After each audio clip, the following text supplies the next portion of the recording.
irrevocable death penalty for the killer. This debate in Los Angeles was the second of two in the 1988 campaign. I'm the first governor in the history of my state.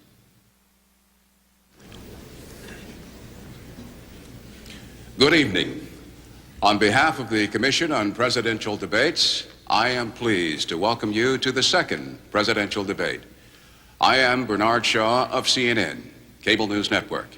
My colleagues on the panel are Ann Compton of ABC News, Margaret Warner of Newsweek magazine, and Andrea Mitchell of NBC News.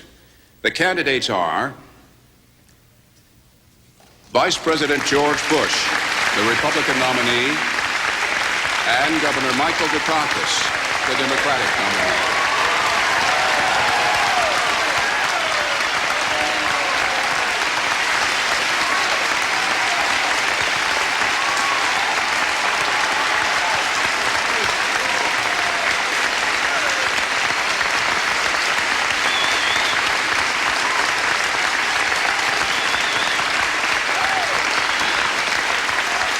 For the next 90 minutes, we will be questioning the candidates following a format designed and agreed to by representatives of the two campaigns. However, there are no restrictions on the questions that my colleagues and I can ask this evening, and the candidates have no prior knowledge of our questions. By agreement between the candidates, the first question goes to Governor Dukakis. You have 2 minutes to respond. Governor, if Kitty Dukakis were raped and murdered, would you favor an irrevocable death penalty for the killer? No, I don't, Bernard, and I think you know that I've opposed the death penalty during all of my life.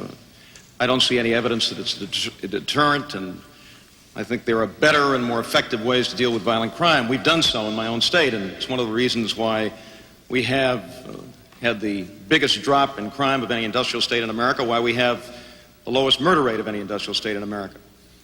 But we have work to do in this nation. We have work to do to fight a real war, not a phony war against drugs, and that's something that I want to lead, something we haven't had over the course of the past many years, even though the Vice President has been, at least allegedly, in charge of that war. We have much to do to step up that war, to double the number of drug enforcement agents, to fight both here and abroad, to work with our neighbors in this hemisphere, and I want to call a hemispheric summit just as soon after the 20th of January as possible to fight that war. But we also have to deal with drug education and prevention here at home. And that's one of the things that I hope I can lead personally as the President of the United States. We've had great success in my own state, and we've reached out to young people and their families and been able to help them by beginning drug education and prevention in the early elementary grades. So we can fight this war, and we can win this war. And we can do so in a way that marshals our forces, that provides real support for state and local law enforcement officers who have not been getting that kind of support, do it in a way which will bring down violence in this nation, will help our youngsters to stay away from drugs, will stop this avalanche of drugs that's pouring into the country, and will make it possible for our kids and our families to grow up in safe and secure and decent neighborhoods. Mr. Vice President, your 1 minute rebuttal. Well, a lot of what this campaign is about, it seems to me, Bernie, gets to a question of values. And here I do have, on this particular question, a big difference with my opponent. You see, I do believe that some crimes are so heinous, so brutal, so outrageous, and I'd say particularly those that result in the death of a police officer. Those real brutal crimes, I do believe in the death penalty. And I think it is a deterrent. And I believe we need it. And I'm glad that the Congress moved on this drug bill and have finally called for that related to these narcotics drug kingpins. And so we just have an honest difference of opinion. I support it, and he doesn't. Now to you, Vice President Bush. I quote to you this from Article 3 of the 20th Amendment of the Constitution. Quote, if at the time fixed for the beginning of the term of the President-elect shall have died, the vice president-elect shall become president. Meaning, if you are elected and die before Inauguration Day, Bernie. automatically, Dan Quayle would become the 41st President of the United States. What have you to say about that possibility? I'd have confidence in him, and I made a good selection. And I've never seen such a pounding, an unfair pounding on a young senator in my entire life. And I've never seen a presidential campaign where the presidential nominee runs against my vice presidential nominee. Never seen one before. But, you know, Lloyd Bentsen jumped on Dan Quayle when Dan Quayle said he'd had roughly the same amount of experience. He had 2 terms in the Congress. He had 2 terms in the Senate, serving his 2nd term. He authored the Job Training Partnership Act that says to American working men and women that are thrown out of work for no fault of their own, that they're going to have jobs. We're moving into a new competitive age, and we need that kind of thing. He, unlike my opponent, is an expert in national defense, helped amend the INF treaty, so we got a good, sound treaty. When these people over here were talking about a freeze, if we'd listened to them, we would never have had a treaty. And so I have great confidence in him, and it's turning around. You know, the American people are fair. They don't like it when there's an unfair pounding and kind of hooting about people. They want to judge it on the record itself. And so I'm proud of my choice. And you know, I don't think age is the only criterion, but I'll tell you something. I'm proud that people that are 30 years old and 40 years old now have someone in their generation that is going to be Vice President of the United States of America. I made a good selection. The American people are seeing it, and I am proud of it. That's what I'd say, and he could do the job. Governor Dukakis, your 1-minute rebuttal. Bernard, this was the first presidential decision that we as nominees were called upon to make. And that's why people are so concerned, because it was an opportunity for us to demonstrate what we were looking for in a running mate. More than that, it was the first national security decision that we had to make. The Vice President talks about national security. 3 times since World War II, the Vice President has had to suddenly become the President Commander-in-Chief. I picked Lloyd Bentsen because I thought he was the best qualified person for the job. Mr. Bush picked Dan Quayle, and before he did it, he said, "Watch my choice for Vice President. It will tell all." And it sure did. It sure did. Ann Compton for the Vice President. Thank you, Bernie. Mr. Vice President, yes, we read your lips. No new taxes. Good. But despite that same pledge from President Reagan, after income tax rates were cut, in each of the last 5 years, some federal taxes have gone up on Social Security, cigarettes, liquor, even long-distance telephone calls. Now, that's money straight out of people's wallets. Absolutely. Isn't the phrase "no new taxes" misleading the voters?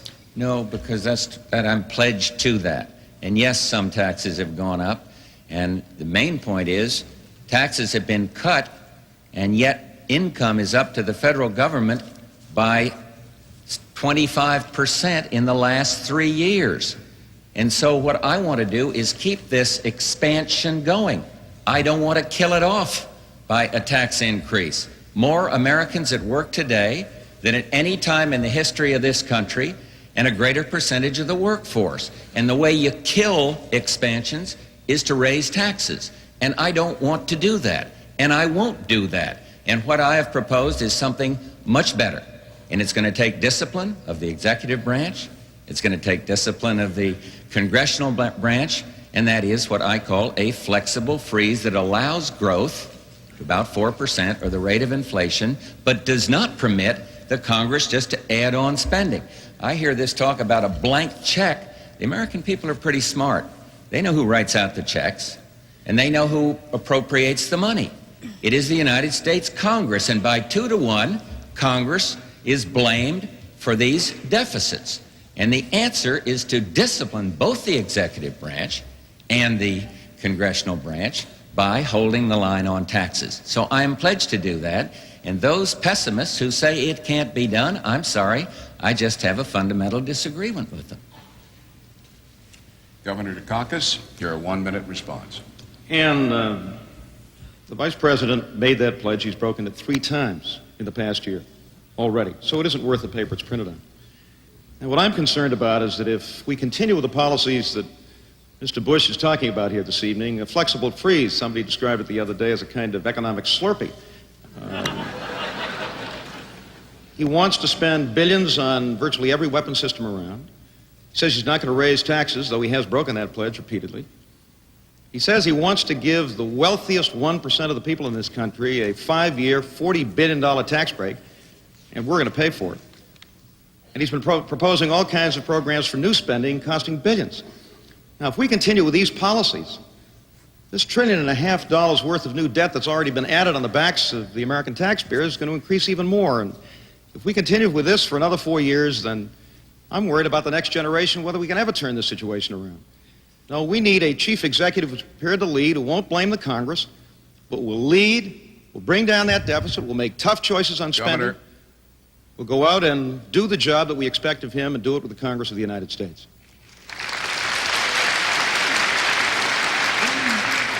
And to Governor Dukakis. Governor, let me follow up on that by asking, you've said it many times that you have balanced 10 budgets in a row in Massachusetts.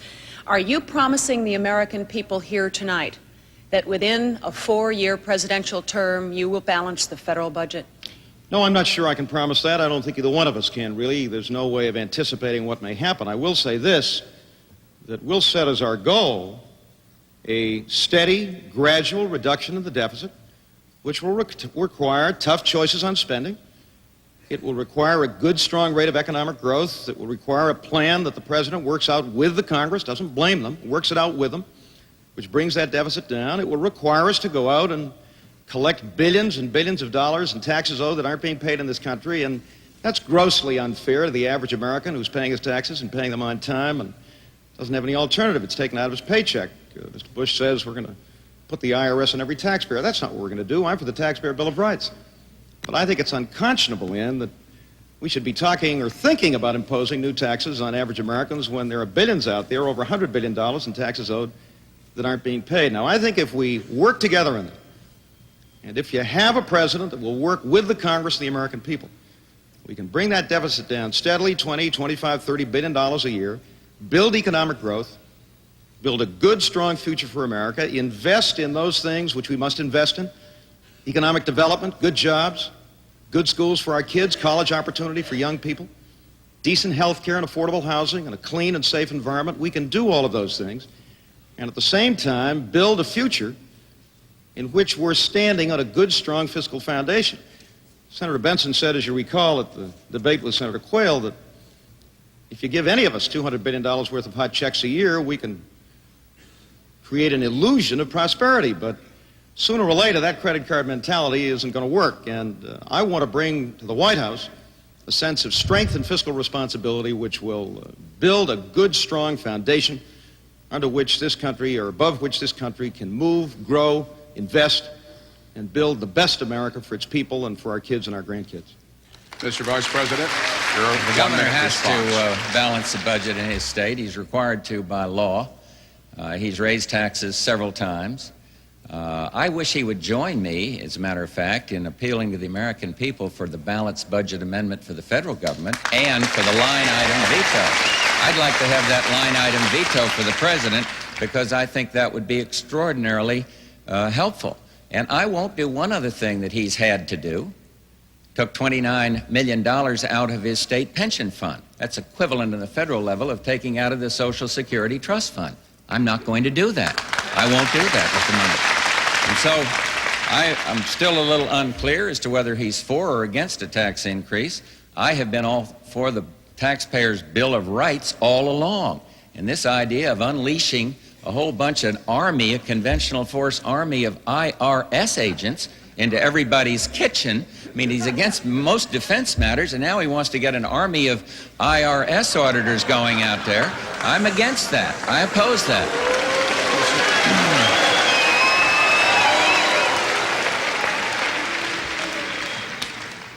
I'm going to say this, and I'm going to say it once to every person in this auditorium.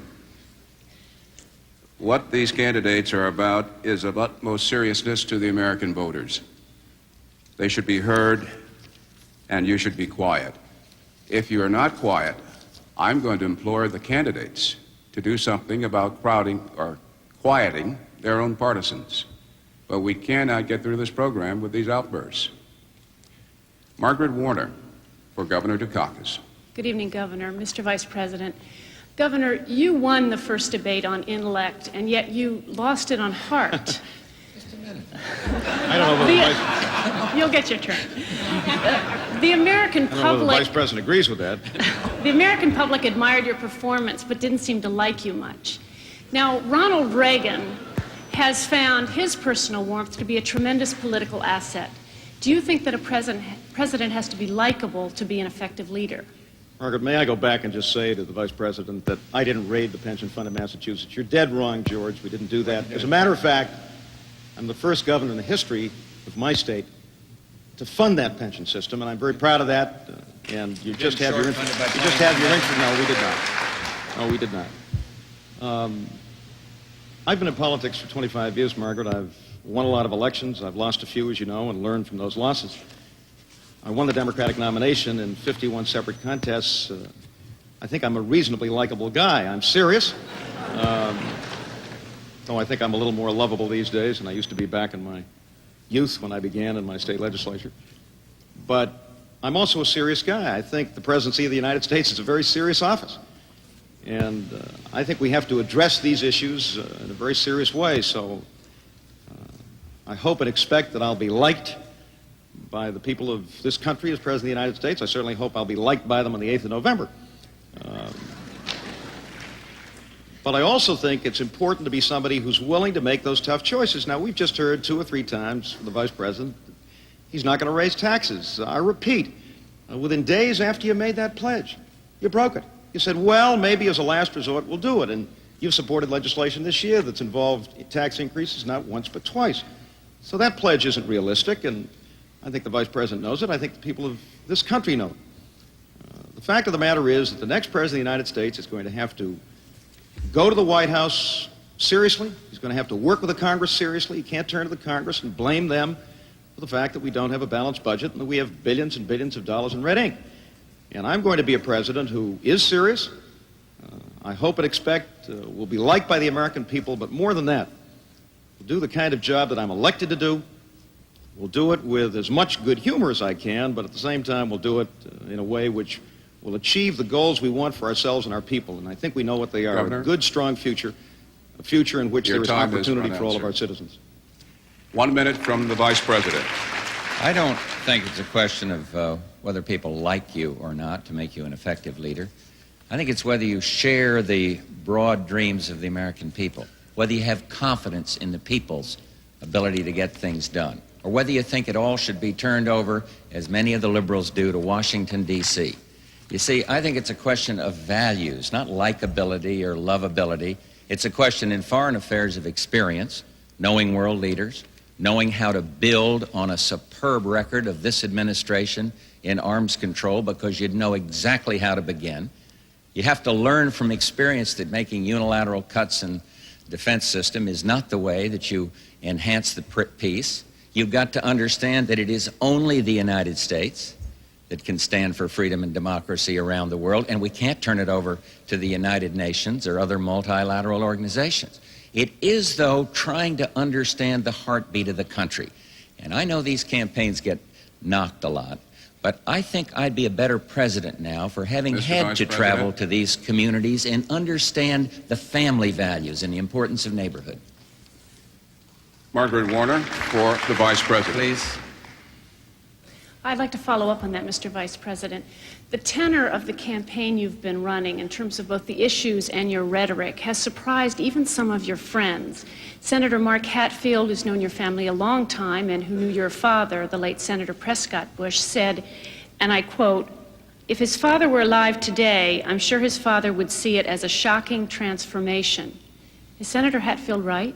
What was he referring to? He was referring to your performance in the campaign.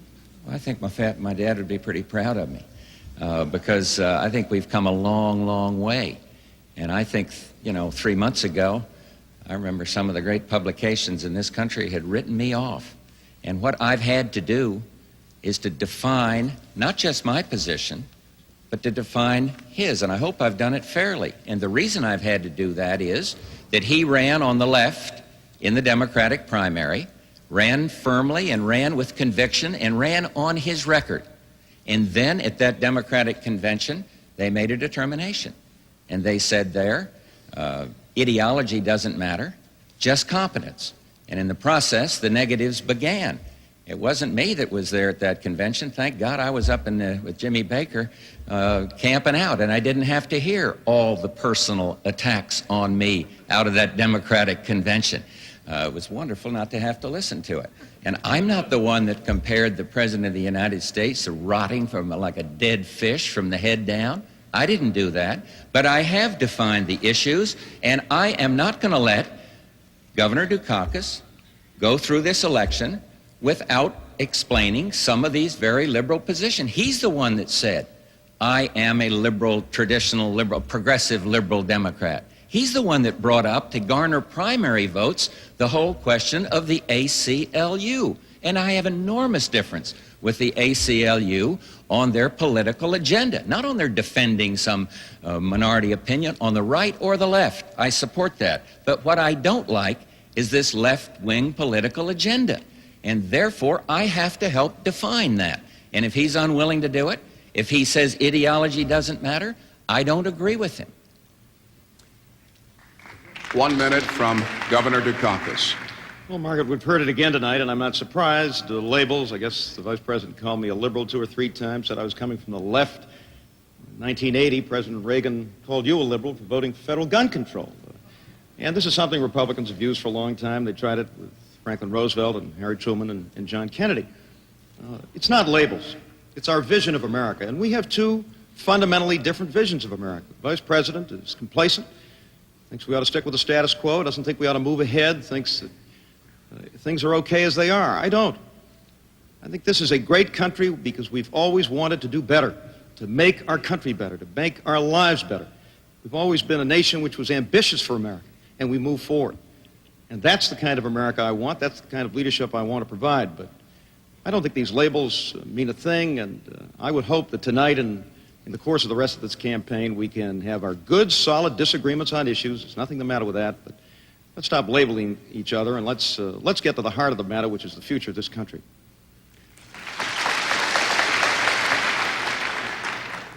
Andrea Mitchell for the Vice President. Mr. Vice President, Governor. Mr. Vice President, let me return for a moment to the issue of the budget, because so much has already been put off limits in your campaign that most people do not believe that the flexible freeze alone will solve the problem of the deficit. So let's turn to defense for a moment. Pentagon officials tell us that there is not enough money in the budget to handle military readiness, preparedness, as well as new weapons systems that have been proposed, as well as those already in the pipeline. You were asked at the first debate what new weapons systems you would cut. You mentioned 3 that had already been canceled. Can you tonight share with us 3 new weapon systems that you would cut? If I knew of 3 new weapon systems that I thought were purely waste and weren't protected by the Congress, they wouldn't be in the budget. They would not be in the budget. But you want one now? I'll give you one. That Hemet, that heavy truck that costs, $850 million, and the Pentagon didn't request it, and yet a member of Congress, a very powerful one, put it in the budget. I think we can save money through this whole very sophisticated concept, Andrea, that I know you do understand, of competitive strategies. It is new, and it is very, very different than what's happened, but it's not quite ready to be totally implemented, but it's very important. I think we can save through the Packard Commission report, and I'm very proud that David Packard, the originator of that report, is strongly supporting me. So it's not a question of saying our budget is full of a lot of waste. I don't believe that. I do think this. We're in the serious stages of negotiation with the Soviet Union now on the strategic arms control talks. And we are protecting a couple of options in terms of modernizing our strategic forces. my Secretary of Defense is going to have to make a very difficult decision in which system to go forward with. But we are protecting both of them. We're moving forward with the negotiations. And you see, I just think it would be dumb negotiating policy with the Soviets to cut out one or the other of the two options right now. The Soviets are modernizing. They continue to modernize. And we can't simply say, we've got enough nuclear weapons, let's freeze. We can't do that. We have to have modernization, especially if we achieve the 50% reduction in strategic weapons that our president is taking the leadership to attain. And so that's the way I'd reply to it. And I believe we can have the strongest and best defense possible if we modernize, if we go forward with competitive strategies, and if we do follow through on the Packard Commission report. Governor Dukakis, 1 minute. Well, Andrea, we just had another example of why the Vice President's mathematics just doesn't add up. I think you know, because you've covered these issues, that there's no way that we can build all of the weapon systems the Vice President says he wants to build within the existing defense budget. Everybody knows that, including the people at the Pentagon. Now, my defense secretary is going to have a lot to do with some of those decisions, but it's going to be the President that's going to have to ultimately decide, before that budget goes to the Congress, what weapon systems are going to go and what are going to stay. We are not going to spend the billions and trillions that Mr. Bush wants to spend on Star Wars. We're not going to spend billions on MXs on railroad cars, which is a weapon system we don't need, can't afford, and won't help our defense posture at all. We're not going to spend hundreds of millions on a space plane from Washington to Tokyo. Those are decisions that the chief executive has to make. Yes, we're going to have a strong and credible and effective nuclear deterrent. We're going to go forward with the stealth, the D-5, and the advanced cruise missile, and good conventional forces. But the next president of the United States will have to make some tough and difficult decisions. I'm prepared to make them. Governor. The Vice President is not. Andrea has a question for you. Governor, continuing on that subject then, you say that we have to do something about conventional forces. You have supported the submarine-launched missile, the D-5 you just referred to. Yet, from Jerry Ford to Jimmy Carter to Ronald Reagan, there has been a bipartisan consensus in favor of modernizing the land-based missiles. Now, you have ruled out the MX and the Midgetmen. More recently, some of your aides have hinted at some flexibility that you might show about some other new form of missile. Can you tell us tonight why you have rejected the collected wisdom of people as diverse as Sam Nunn, Henry Kissinger, Al Gore, people in both parties, and what type of land-based missile would you consider? Well, Andrea, today we have 13,000 strategic nuclear warheads on land, on air, and the sea. That's an incredibly powerful nuclear deterrent. I don't rule out modernization, and there are discussions going on now in the Congress, I know at the Pentagon, about a less expensive, modernized, land-based leg of the triad. But there are limits to what we can spend. There are limits to this nation's ability to finance these weapon systems. And one of the things that the Vice President either ignores or won't address is the fact that you can't divorce our military security from our economic security. How can we build a strong America militarily that's teeter-tottering on a mountain of debt? And if we go forward with the kinds of policies that the Vice President is suggesting tonight and has in the past, that debt's going to grow bigger and bigger and bigger. So military security and economic security go hand in hand. And we will have a strong and effective and credible nuclear deterrent. We're going to have conventional forces that are well-maintained, well-equipped, well-trained, well-supported. And we have serious problems with our conventional forces at the present time, and they'll get worse unless we have a president who is willing to make some of these decisions. And we also have important domestic priorities in education, in housing, in health care, in economic development, in job training, in the environment. Now, all of these things are going to have to be addressed. And that's why I say again to all of you out there who have to deal with your household budgets and know how difficult it is, that the next president has to do the same. I want the men and women of our armed forces to have the support they need to defend us, the support they need when they risk our lives to keep us free and to keep this country free. But we cannot continue to live on a credit card. We cannot continue to tell the American people that we're going to build all of these systems and at the same time invest in important things here at home and be serious about building a strong and good America. And that's the kind of America I want to build. 1 minute for the Vice President. I think we start the clock over? I held off for the applause. Can I get You can proceed, sir. I think the foremost responsibility of a president really gets down to the national security of this country. The governor talks about limits, what we can't do, poses these two modernization systems, talks now about, we'll develop some new kind of a missile. It takes 8 years, 10 years to do that. He talked about a nuclear freeze back at the time when I was in Europe trying to convince European public opinion that we ought to go forward with the deployment of the INF weapons. And thank God the freeze people were not heard. They were wrong. And the result is we deployed, and the Soviets kept deploying, and then we negotiated from strength, and now we have the first arms control agreement in the nuclear age to ban weapons. You just don't make unilateral cuts in the naive hope that the Soviets are going to behave themselves. World peace is important, and we have enhanced the peace. And I'm proud to have been a part of an administration that has done exactly that. Peace through strength works. Ann Compton for Governor Dukakis. Governor, today they may call them role models, but they used to be called heroes, the kind of public figure who could inspire a whole generation, someone who was larger than life. My question is not who your heroes were. My question instead is, who are the heroes who are there in American life today? Who are the ones that you would point out to young Americans as figures who should inspire this country?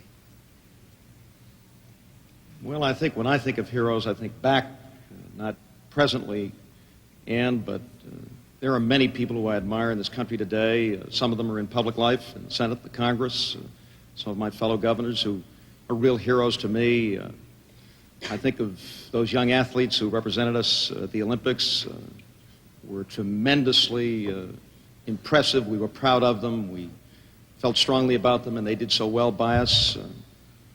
I can think of doctors and scientists, Jonas Salk, who, for example, discovered a vaccine which cured one of the most dread diseases we ever had, and he's a hero. I think of classroom teachers that I have had, classroom teachers that youngsters have today who are real heroes to our young people because they inspire them, they teach them, but more than that, they are role models. Members of the clergy who have done the same. Drug counselors out there in the street who are providing help to youngsters who come up to me and others and ask for help and want help and doing the hard work, the heroic work which it takes to provide that kind of leadership, that kind of counseling, that kind of support. I think of people in the law enforcement community who are taking their lives in their hands every day when they go up to one of those doors and kick it down and try to stop this flow of drugs into our communities and into our kids. So there are many, many heroes in this country today. These are people that give of themselves every day and every week and every month. In many cases, they're people in the community who are examples and are role models. And I would hope that one of the things that I could do as president is to recognize them, to give them the kind of recognition that they need and deserve so that more and more young people can themselves become the heroes of tomorrow, can go into public service, can go into teaching, can go into drug counseling, can go into law enforcement, and be heroes themselves to generations yet to come. 1 minute for Vice President Bush. I think of a teacher right here, largely Hispanic school, Jaime Escalante, teaching calculus to young kids, 80% of them going on to college. I think of a young man and now in this country named Villadares, who was released from a Cuban jail, came out and told the troop in this brilliant book, Against All Hope, about what is actually happening in Cuba. I think of those people that took us back into space again, Rick Houck and that crew, as people that are worthy of this. I agree with the governor on athletics, and there's nothing corny about having sports heroes, young people that are clean and honorable and out there setting the pace. I think of Dr. Fauci. Probably never heard of him.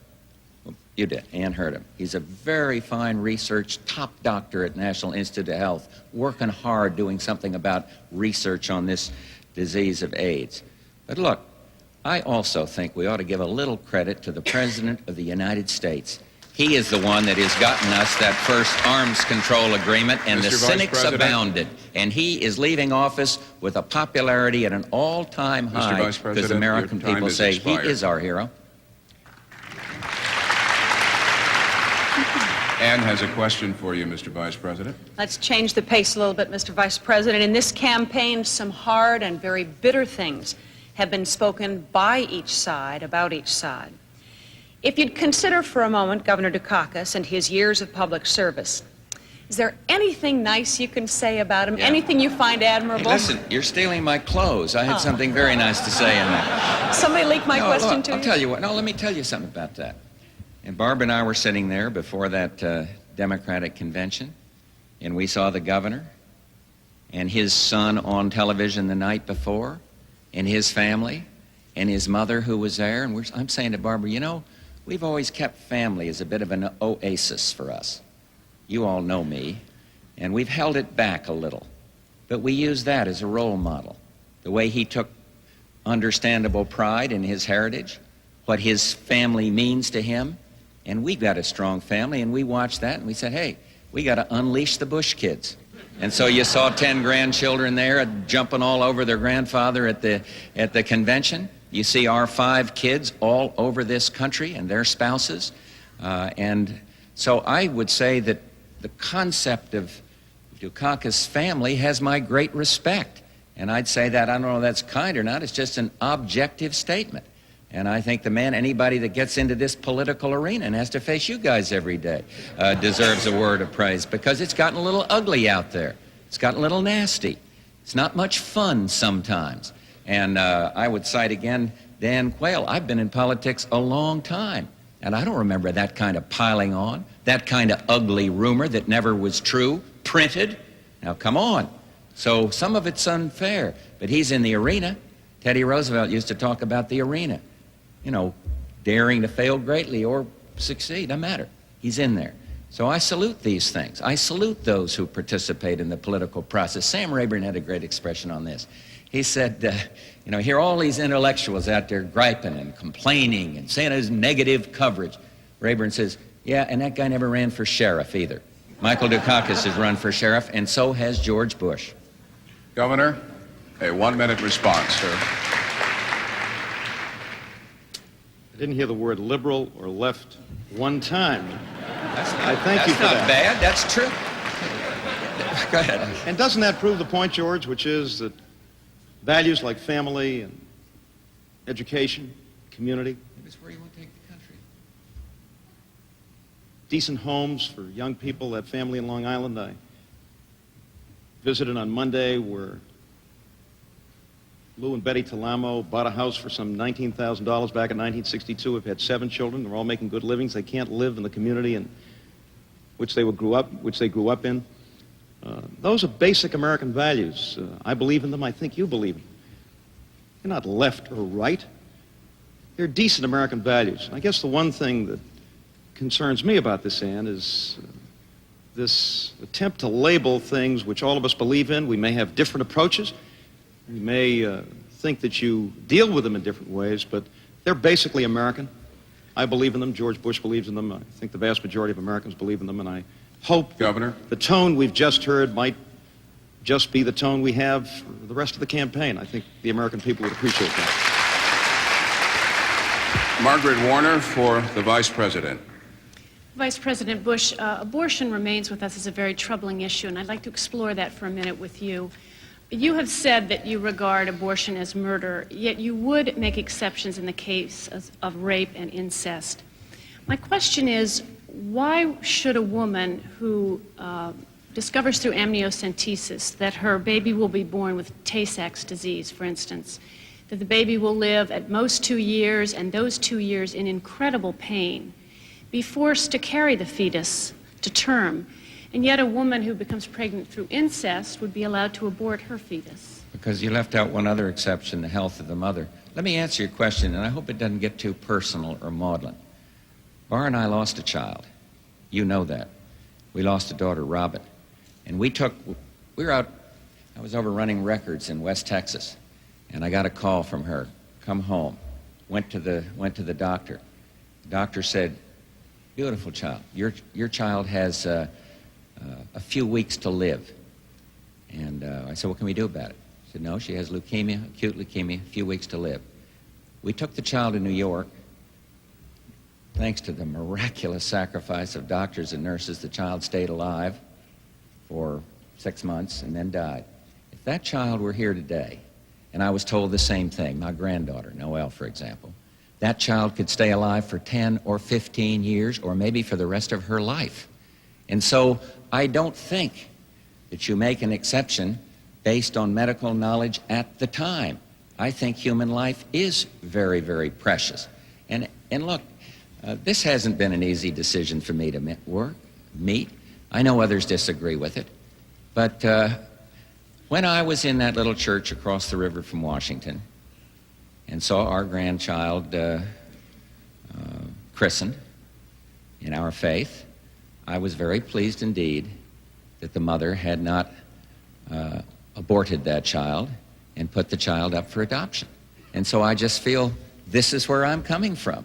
And it is personal. And I don't assail him on that issue or others on that issue. But that's the way I, George Bush, feel about it. 1 minute for Governor Dukakis. Margaret, Kitty and I had very much the same kind of experience that the Bushes had. We lost a baby. Lived about 20 minutes after it was born. But isn't the real question that we have to answer not how many exceptions we make, because the Vice President himself is prepared to make exceptions. It's who makes the decision. Who makes this very difficult, very wrenching decision? And I think it has to be the woman, in the exercise of her own conscience and religious beliefs, that makes that decision. Who are we to say, well, under certain circumstances, it's all right, but under other circumstances, it isn't? That's a decision that only a woman can make after consulting her conscience and consulting her religious principles. And I would hope that we would give to women in this country the right to make that decision and to make it in the exercise of their conscience and religious beliefs. Governor, Margaret has a question for you. Governor, I'd like to return to the topic of the defense budget for a minute. You have said in this campaign that you would maintain a stable defense budget. Yet you are on the board, on the advisory... And incidentally, may I say that that's the decision of the Congress, and the President has concurred. Yet you are on the board of a group called Jobs with Peace in Boston that advocates a 25% cut in the defense budget and the transfer of that money to the domestic economy. My question is, do you share that goal, perhaps as a long-range goal? And if not, are you aware of, or why do you permit this group to continue to use your name on its letterhead for fundraising? Well, I think I was on the advisory committee, Margaret. No, I don't happen to share that goal. It's an example of how oftentimes we may be associated with organizations, all of whose particular positions we don't support, even though we support in general the hope that over time, particularly if we can get those reductions in strategic weapons, if we can get a comprehensive test ban treaty, if we can negotiate with the Soviet Union and bring down the level of conventional forces in Europe with deeper cuts on the Soviet side, yes, at some point it may be possible to reduce defense outlays and use those for important things here at home, like jobs and job training and college opportunity and health and housing and the environment and the things that all of us care about. But I do think this, that the next president, even within a relatively stable budget, and that's what we're going to have for the foreseeable future, we'll have to make those tough choices that I was talking about and that Mr. Bush doesn't seem to want to make. And that really is going to be a challenge for the next president of the United States. I don't think there's any question about it.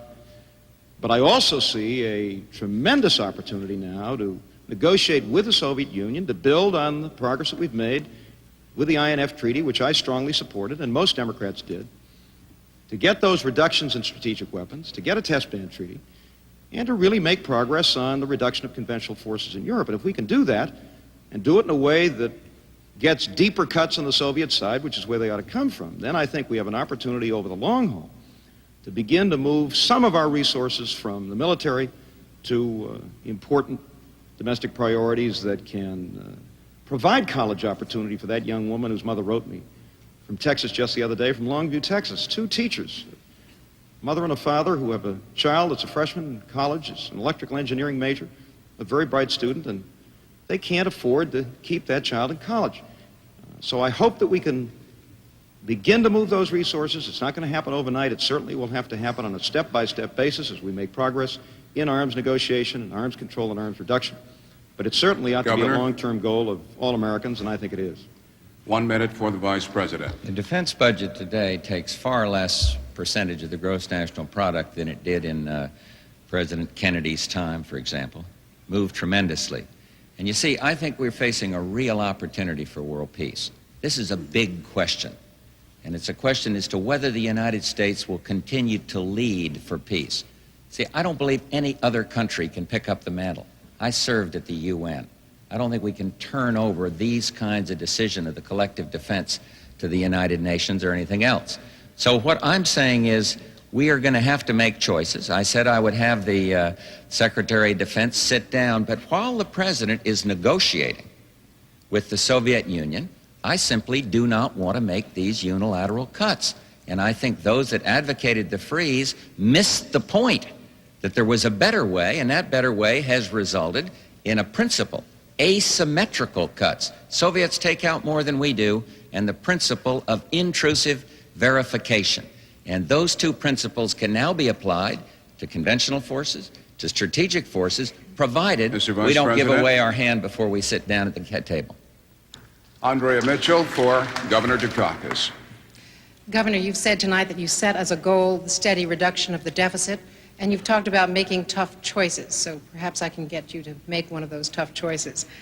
No credible economist in either party accepts as realistic your plan to handle the deficit by tightening tax collection, investing in economic growth, bringing down interest rates, and cutting weapons systems.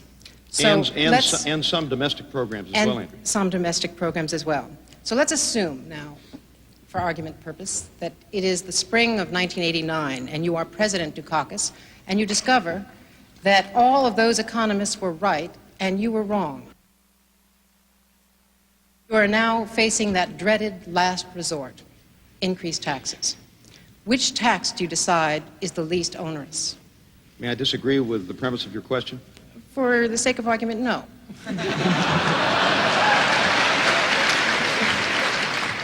As a matter of reality, I'm going to have to. Because we have had not one, but two detailed studies which indicate that there are billions and billions of dollars to be collected that are not being paid in. These are not taxes owed by average Americans. We don't have an alternative. We lose it when it's taken out of our paycheck before we even get it. But it's the Internal Revenue Service which estimates now that we aren't collecting $100 billion or more in taxes owed in this country. And that is just absolutely unfair to the vast majority of Americans who pay their taxes and pay them on time.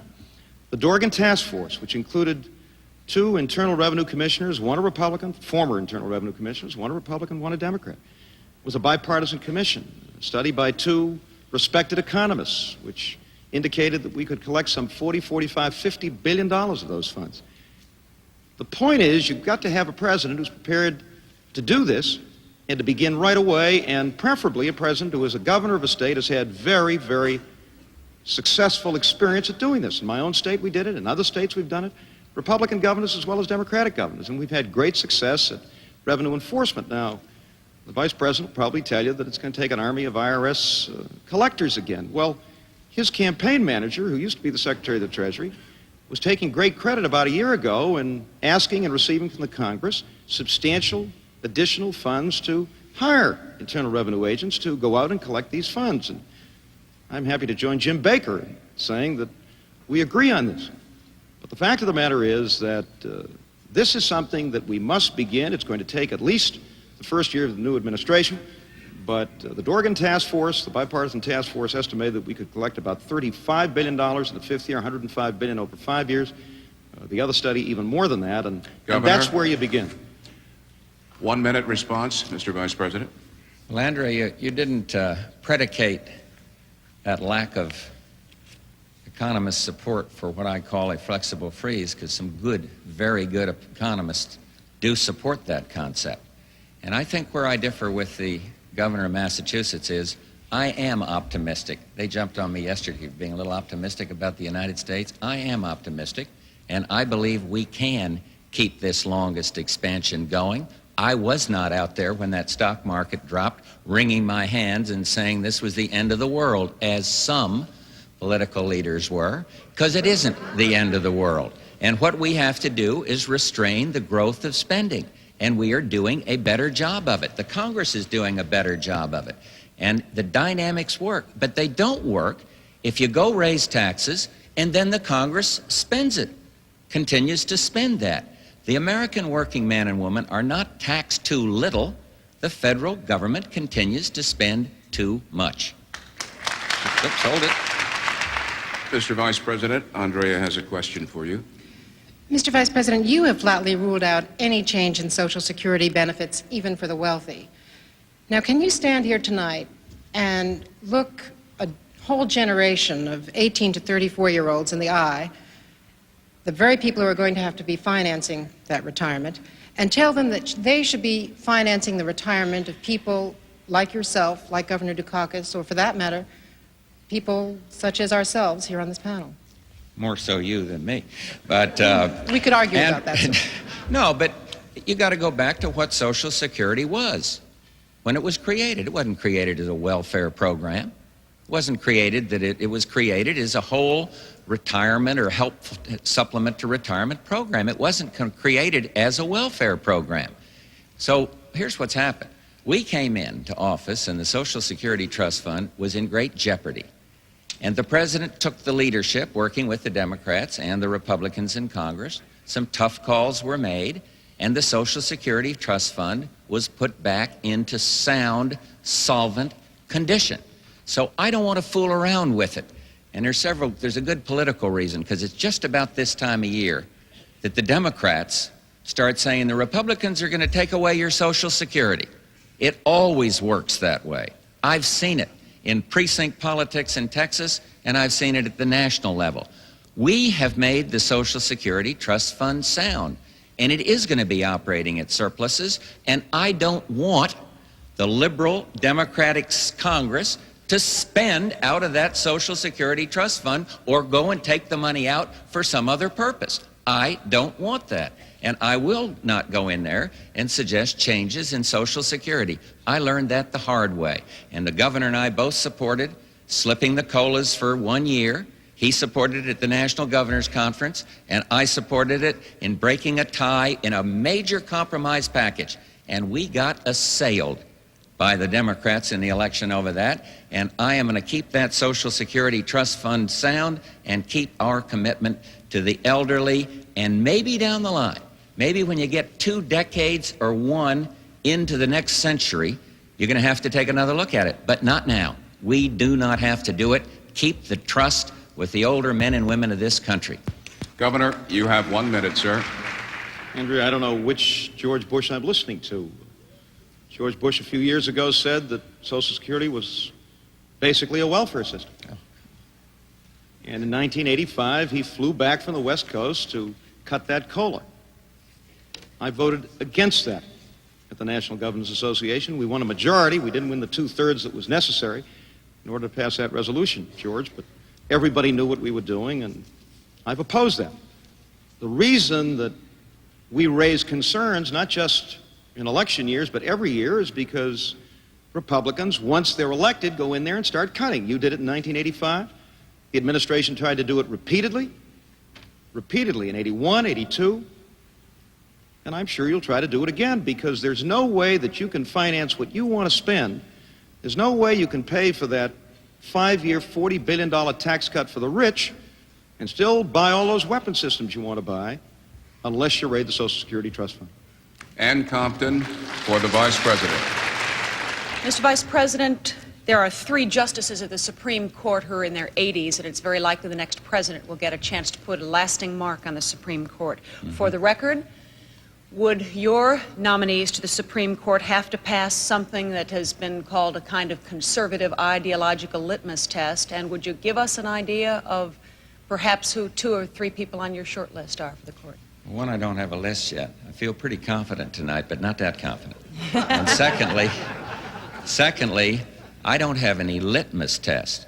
But what I would do is appoint people to the federal bench that will not legislate from the bench, who will interpret the Constitution. I do not want to see us go to, again, and I'm using this word advisedly, a liberal majority that is going to legislate from the bench. They don't like the use of the word, but may I remind his strong supporters that only last year in the primary, to capture that Democratic nomination, he said, "I am a progressive liberal Democrat." I won't support judges like that. There is no litmus test on any issue, but I will go out there and find men and women to interpret. And I don't have a list, but I think the appointments that the president has made to the bench have been outstanding, outstanding appointments. Including Bork? Yeah. Governor, Supportive. you have a 1-minute response time. If the Vice President of the United States thinks that Robert Bork was an outstanding appointment, that is a very good reason for voting for Mike Dukakis and Lloyd Bentsen on the 8th of November. And I think Mr. Bush supported the Bork nomination. You know, Mr. Bush has never appointed a judge. I've appointed over 130, so I have a record. And I'm very proud of it. I don't ask people whether they're Republicans or Democrats. I've appointed prosecutors. I've appointed defenders. I don't appoint people I think are liberal or people who I think are conservative. I appoint people of independence and integrity and intelligence, people who will be accredited to the bench. And those are the standards that I will use in nominating people to the Supreme Court of the United States. These appointments are for life. These appointments are for life, and when the Vice President talks about liberals on the bench, I wonder who he's talking about. Is he talking about a former governor of the state of California who was a former prosecutor? Governor. And a Republican named Earl Warren? Because I think Chief Justice Warren was an outstanding Chief Justice, and I think most Americans do too. Ann Compton has a question for you, Governor Dukakis.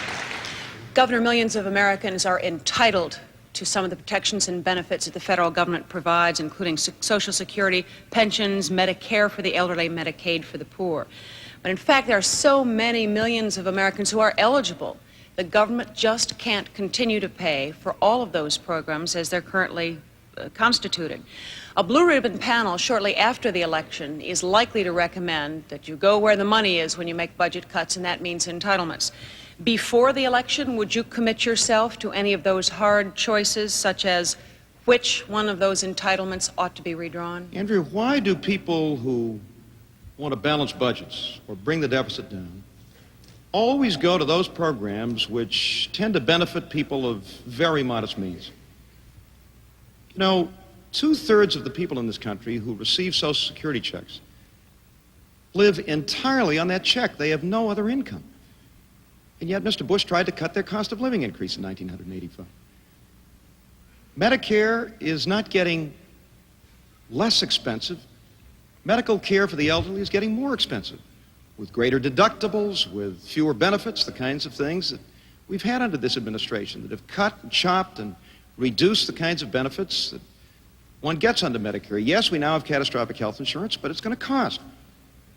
And that's going to be an additional burden on elderly citizens. It had bipartisan support. It should have had bipartisan support, but I suggest that we understand that those are going to be additional costs on senior citizens across this country.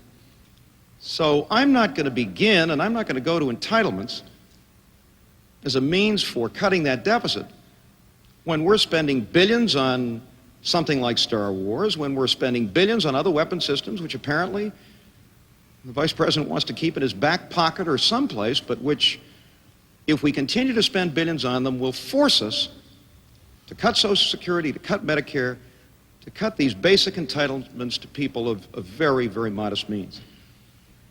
Now, there are some things we can do to help people who currently do get entitlements to get off of public assistance. I talked at our first debate about the possibilities of helping millions and millions of welfare families to get off of welfare, and I'm proud to say that we finally have a welfare reform bill. And the Ruby Sampsons and Don Lawsons, hundreds of thousands of welfare mothers in this country and in my state and across the country who today are working and earning are examples of what can happen when you provide training for those welfare mothers and some daycare for their children so that those mothers can go into a training program and get Governor. a decent job. That's the way you bring a deficit down and help to improve the quality of life of people at the same time. 1 minute for the Vice President. I think I've addressed it, but let me simply say, for the record, I did not vote to cut COLAs. And I voted the same way that he did 3 months before in a national governors conference. And he said at that time, quote, and this is a paraphrase, a freeze, that's easy. So I don't believe that we need to do what you've suggested here. And I've said that I'm going to keep this Social Security entitlement, to keep that trust fund sound. But I do think there are flexible ways to solve some of the pressing problems, particularly that affect our children. And I have made some good, sound proposals. But again, we've got a big difference on child care, for example. You see, I want the families to have the choice.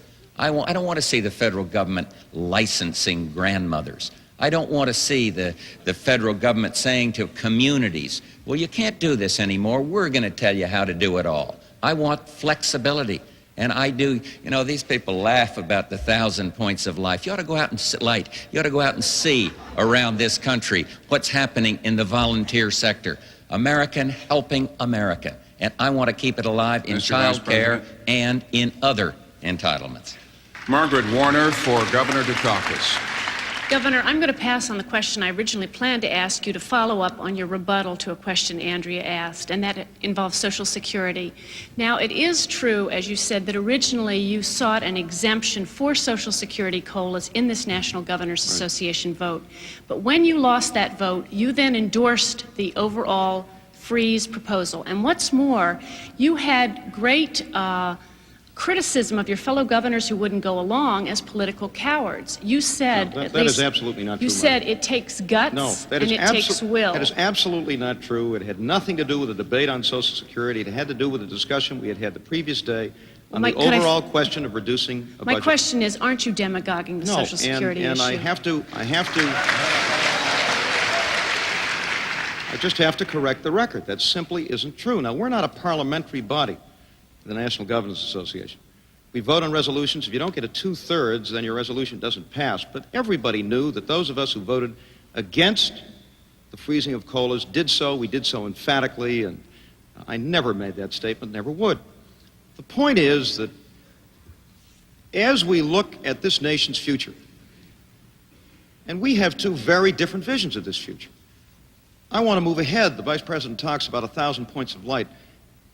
I'm interested in 240 million points of light. I'm interested in 240 million citizens in this country who share in the American dream, all of them in every part of this country.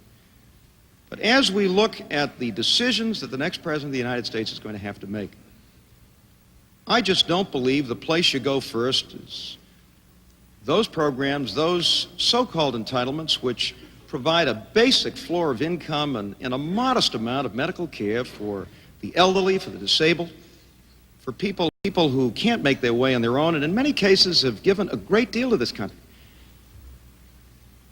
The Vice President did call Social Security a few years ago basically or largely a welfare program. It isn't. It's a contract between generations. It's something that we pay into now so that we will have a secure retirement, and our parents and grandparents will have a secure retirement. It's a very sacred contract, and I believe in it. So that's not where we ought to go.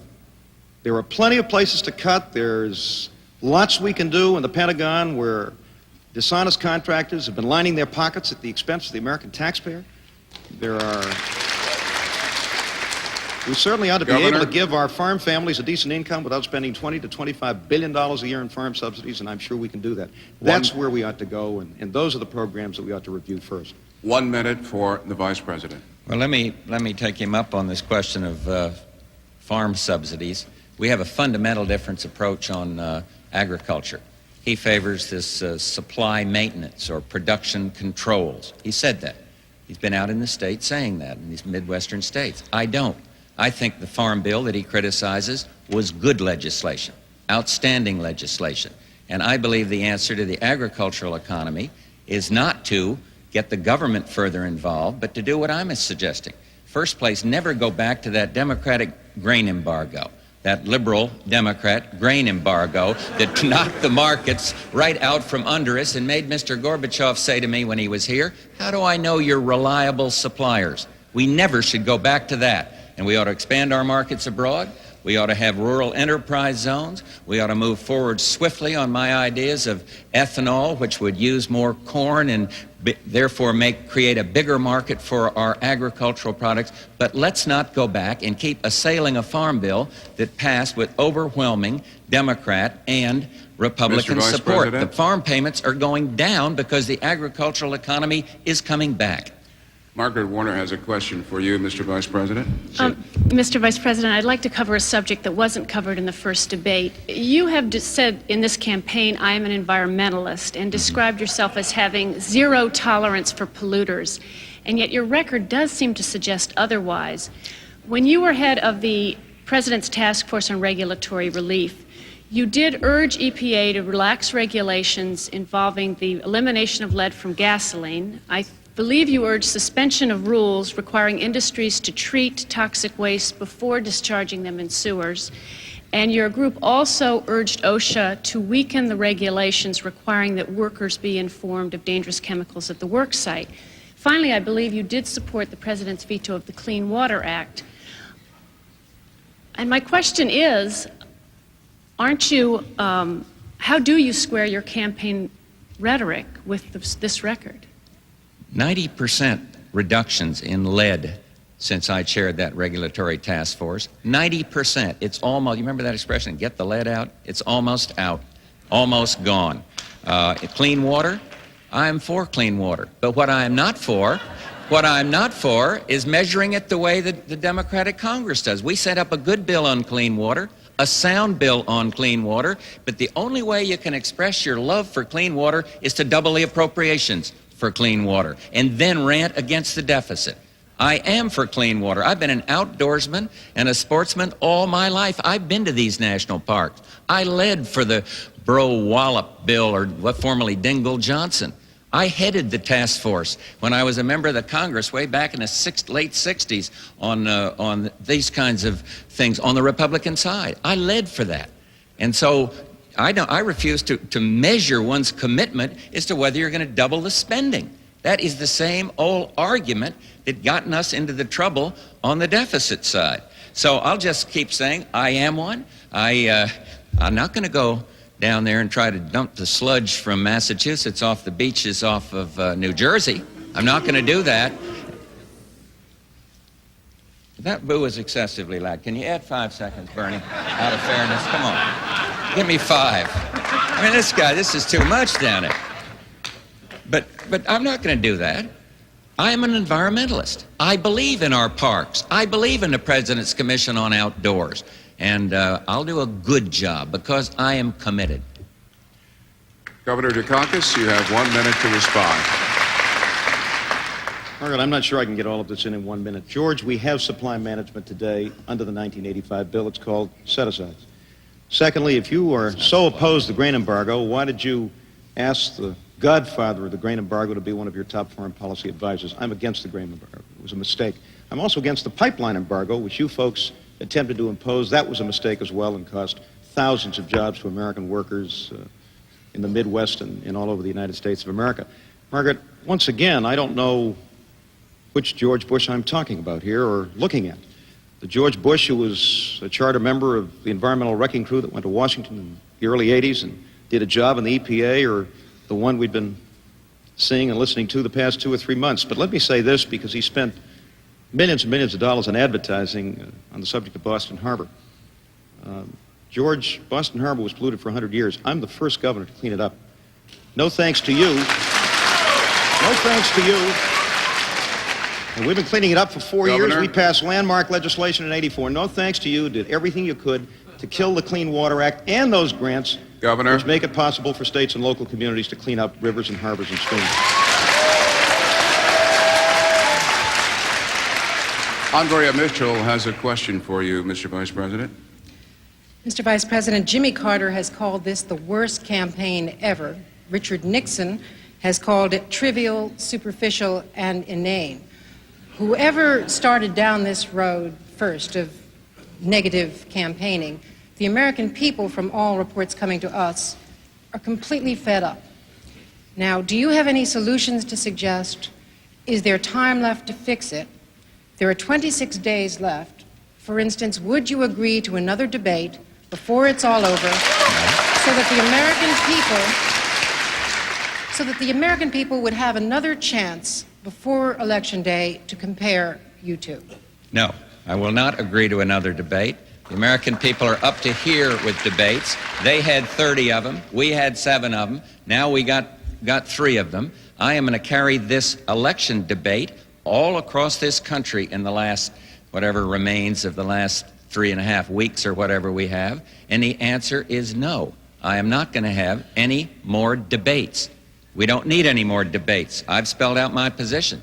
In terms of negative campaigning, you know, I don't want to sound like a kid in the schoolyard. He started it. But take a look at the Democratic Convention. Take a look at it. Do you remember the senator from Boston chanting out there, and the ridicule factor from that lady from Texas that was on there? I mean, come on. This was just outrageous. But I'll try harder to keep it on a high plane. But let me, if you could accept a little criticism. I went all across central Illinois and spoke about agricultural issues in about 7 stops. We had some fun. Crystal Gale, Loretta Lynn with us, and they got up and sang, went to little towns, and I talked agriculture. And not one thing did I see, with respect on your network, about my views on agriculture, and not one did I read in any newspaper. Why? Because you're so interested in a poll that might have been coming out, or because somebody had said something nasty about somebody else. And so I don't know what the answer is. I don't know. Somebody hit me and said, Barry Goldwater said you ought to talk on the issues more. How can Barry Goldwater, sitting in Arizona, know whether I'm talking on the issues or not when we put out position paper after position paper? He puts out position paper after position paper, and we see this much about it because everyone else is fascinated with polls and who's up or down today and who's going to be up or down tomorrow. So I think we can all share with respect in the fact that maybe the message is not getting out. But it's not getting out because there are too few debates. There will be no more debates. Governor Dukakis, you have 1 minute to respond, sir. Well, I can understand after the vice presidential debate why Mr. Bush would want no more debates. That's my 5 seconds. Andrew, I think we both have a responsibility to try to address the issues. Yes, we have fundamental differences. I think a great many of them have come out today. But I think if we get rid of the labels, and I'm not keeping count, but I think Mr. Bush has used the label liberal at least 10 times. If I had $1, George, for every time you use that label, I'd qualify for one of those tax breaks for the rich that you want to give away. Isn't that the point? Most Americans believe in basic values. We have differences about how to achieve them. I want to move forward. I want this nation to move forward. I'm concerned about the fact that 10% of our manufacturing and 20% of our banking and nearly half of the real estate in the city of Los Angeles are in the hands of foreign investors. I'm concerned about what that does to our future. I'm concerned about the fact that so many of our securities are in the hands of foreign banks because of these massive deficits. But those are the issues on which we ought to be debating. And Governor, if we can just put away the flag factories and the balloons and those kinds of things and get on to a real discussion of these issues, I think we'll have a good 26 days. Andrea Mitchell has a question for you, Governor Dukakis. Andrea Mitchell has a question for you, sir. Well, we're talking about issues, so let's return to something you said earlier about the modernization of land-based missiles. You said that you didn't rule it out, but that there are limits to what we can spend. And then you went on to talk about a much more expensive part of our defense strategy, namely conventional forces. Do you somehow see conventional forces as a substitute for our strategic forces? And in not talking about the land-based missiles and not committing to modernizing, do you somehow believe that we can have a survivable nuclear force based on the air and sea legs of our triad? I think we ought to be looking at modernization. I think we ought to be exploring less expensive ways to get it on land, and we ought to make sure that we have an effective and strong and credible nuclear deterrent, but we also need well-equipped and well-trained and well-supported conventional forces. And every defense expert I know, including people in the Pentagon itself, will tell you that given the level of defense spending and the level of defense appropriations, which the Congress has now approved, the President has signed, there's no way that you can do all of these things and do them well.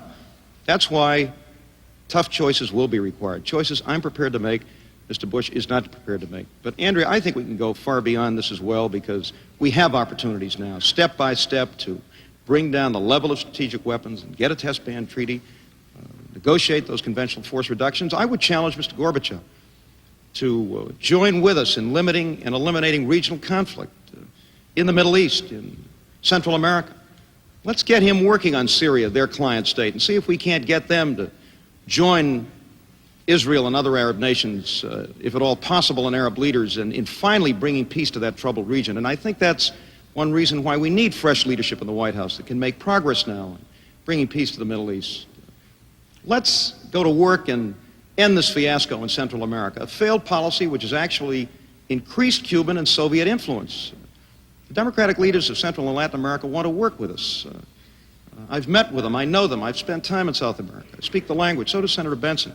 We want to work with them and build a new relationship, and they with us. But not a one of those key Democratic leaders support our policy in Central America. And we've got to work with them if we're going to create an environment for human rights and democracy for the people of this hemisphere, and go to work on our single most important problem, and that is the avalanche of drugs that is pouring into our country and virtually destroying those countries. Those are the kinds of priorities for national security and for foreign policy that I want to pursue. Mr. Bush and I have major differences on these issues, and I hope very much to be president and pursue them. Mr. Vice President, you have 1 minute. In terms of regional tensions, we have now gotten the attention of the Soviet Union. And the reason we've gotten it is because they see us now as unwilling to make the very kinds of unilateral cuts that have been called for, and to go for the discredited freeze. My opponent had trouble, criticized us on our policy in Angola. It now looks, because of steady negotiation, that we may have an agreement that will remove the Cubans from Angola. We see the Russians coming out of Afghanistan. That wouldn't have stopped if we hadn't been willing, wouldn't have even started the Soviets coming out if we hadn't even been willing to support the freedom fighters there. And the policy in Central America, regrettably, has failed because the Congress has been unwilling to support those who have been fighting for freedom. Those Sandinistas came in and betrayed the trust of the revolution. They said it was about democracy, and they have done nothing other than solidify their Marxist domination over that country. Ann Compton for Governor Dukakis. Governor, nuclear weapons need nuclear material replenished on a regular basis, and just this week, yet another nuclear manufacturing plant was closed because of safety concerns. Some in the Pentagon fear that too much priority has been put on new weapons programs, not enough on current programs, and worry that the resulting shortage would be amounting to nothing less than unilateral nuclear disarmament. Is that a priority that you feel has been ignored by this administration, or the Pentagon officials making too much of it? Well, it's a great concern of mine, and I think of all Americans, and perhaps the Vice President can tell us what's been going on. This is another example of misplaced priorities. An administration which wants to spend billions on weapon systems that we don't need and can't afford, and now confronts us with a very serious problem in plants that are supposed to be producing tritium and plutonium and providing the necessary materials for existing weapons. Yes, if we don't do something about it, we may find ourselves unilaterally, if I may use that term, dismantling some of these weapons. What's been going on? Who's been in charge? Who's been managing this system? Why have there been these safety violations? Why are these plants being closed down? I don't know what the latest cost estimates are, but it's going to be in the range of 25, 50, 75, $100 billion. Now, somebody has to bear the responsibility for this. Maybe the Vice President has an answer. But I'm somebody who believes very strongly in taking care of the fundamentals first before you start new stuff.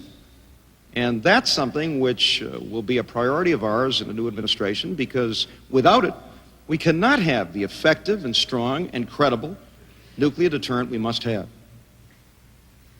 Mr. Vice President, you have 1 minute. That is the closest I've ever heard the governor of Massachusetts come to support anything having to do with nuclear. That's about as close as I've ever heard him. Yes, this Savannah River plant needs to be made more safe. Will he join me in suggesting that we may need another plant, maybe in Idaho, to take care of the requirements, nuclear material requirements for our Defense Department? I hope he will. This sounds like real progress here, because we've had a big difference on the safe use of nuclear power for our energy base. I believe that we must use clean, safe nuclear power. I believe that the more dependent we become on foreign oil, the less our national security is enhanced. And therefore, I've made some proposals to strengthen the domestic oil industry by more incentive going in to look for and find and produce oil. Made him some incentives in terms of secondary and tertiary production, but we're going to have to use more gas, more coal, and more safe nuclear power for our energy base. So I am one who believes that we can and must do what he's talking about now. Ann Compton has a question for you. Mr. Vice President, as many as 100 officials in this administration have left the government under an ethical cloud. Some have been indicted, some convicted. Many of the cases have involved undue influence once they are outside of government. If you become president, will you lock that revolving door that has allowed some men and women in the government to come back and lobby the very departments they once managed? Yeah, and I'll apply it to Congress, too. I'll do both. I'll do both. Because I think, you see, I am one who, I get kidded by being a little old-fashioned on these things, but I do believe in public service. I believe that public service is honorable. And I don't think anybody has a call on people in their administrations going astray. His chief education advisor is in jail. He's in jail because he betrayed the public trust, the head of education. And yet this man, the governor, equated the president to a rotting fish. He said that a fish rots from the head down as he was going after Ed Meese. Look, we need the highest possible ethical standards. I will have an ethical office in the White House that will be under the president's personal concern. I will see that these standards apply to the United States Congress. I hope I will do a good job as one who has had a relatively clean record with no conflicts of interest in his own public life, as has the governor, to exhort young people to get into public service. But there is no corner on this sleaze factor, believe me. And it's a disgrace, and I will do my level best to clean it up, recognizing that you can't legislate morality. But I do believe that with my record in Congress, having led the new congressman to a code of ethics through main emphasis on it in full disclosure, that I've got a good record. And there are more, if you want to talk about percentage appointments, more members of Congress who have been under investigation percentage-wise than people in the executive branch. And so it isn't one, and state governments have had a tough time. Some of his college presidents aren't exactly holier than thou. So let's not be throwing stones about it. Let's say this isn't Democrat or Republican, and it isn't liberal or conservative. Let's vow to work together to do something about it.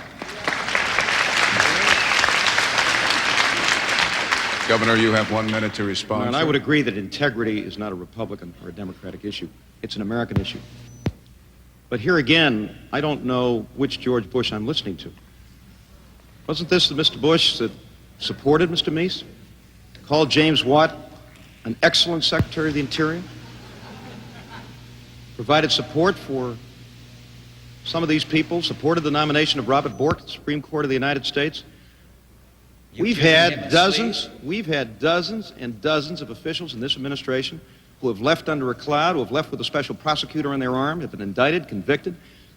This isn't the kind of administration we need, and one of the reasons our selection of a running mate is so important and is such a test of the kinds of standards we'll set is because it tells the American people in advance of the election just what kind of people we're looking for. I picked Lloyd Benson.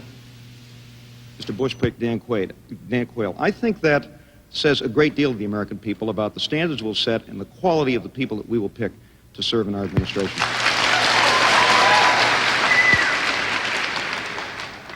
To each of you candidates, regrettably, I have to inform you that we have come to the end of our questions. That's a pity. Before I ask the candidates to make their closing remarks, on behalf of the Commission on Presidential Debates, I would like to thank all of you for joining us this evening. Governor Dukakis, yours is the first closing statement, sir.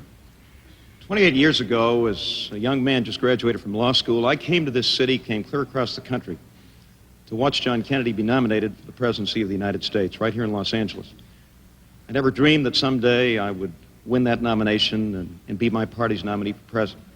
That's America. That's why I'm proud and grateful to be a citizen of this country. 26 days from today, you and millions of Americans will choose two people to lead us into the future as President and Vice President of the United States. Our opponents say things are okay. Don't rock the boat. Not to worry. They say we should be satisfied. But I don't think we can be satisfied when we're spending $150 billion a year on interest alone on the national debt, much of it going to foreign bankers, or when 25% of our high school students are dropping out of school, or when we have 2.5 million of our fellow citizens, a third of them veterans, who are homeless and living on streets and in doorways in this country, or when Mr. Bush's prescription for our economic future is another tax giveaway to the rich. We can do better than that. Not working with government alone, but all of us working together. Lloyd Bentsen and I are optimists, and so are the American people. And we ask you for your hands and your hearts and your votes on the 8th of November so we can move forward into the future. Kitty and I are very grateful to all of you for the warmth and the hospitality that you've given to us in your homes and communities all across this country.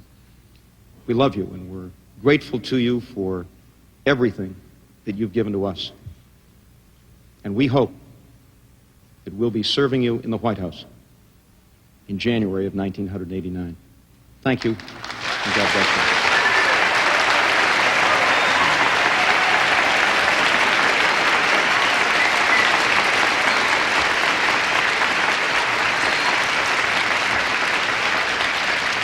Vice President Bush, your closing statement, sir. Sometimes it does seem that a campaign generates more heat than light. So let me repeat, I do have respect for my opponent, for his family, for the justifiable pride he takes in his heritage. But we have enormous differences. I want to hold the line on taxes and keep this the longest expansion in modern history going until everybody in America benefits. I want to invest in our children, because I mean it when I say I want a kinder and gentler nation. And by that, I want to have child care where the families, the parents, have control. I want to keep our neighborhoods much, much better in terms of anti-crime. And that's why I would appoint judges that have a little more sympathy for the victims of crime and a little less for the criminals. That's why I do feel if some police officer is gunned down, that the death penalty is required.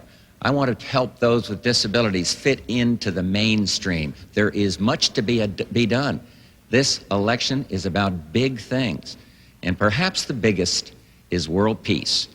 And I ask you to consider the experience I have had in working with a president who has revolutionized the situation around the world. America stands tall again, and as a result, we are credible, and we have now achieved a historic arms control agreement.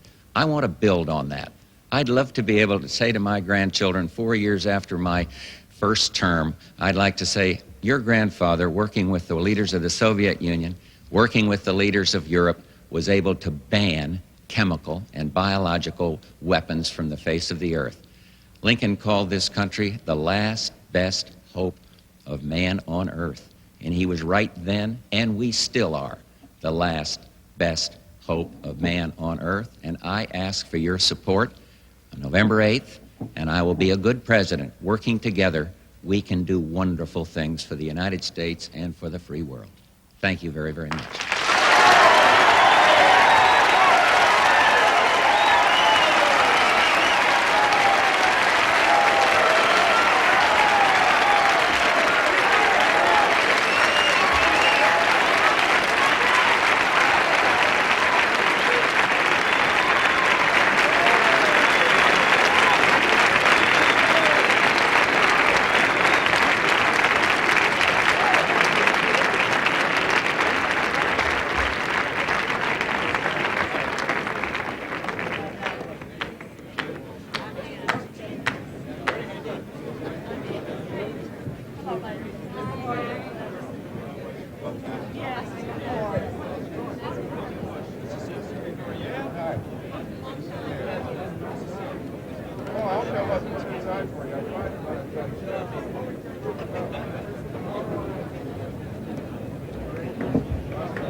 The final presidential debate is Wednesday.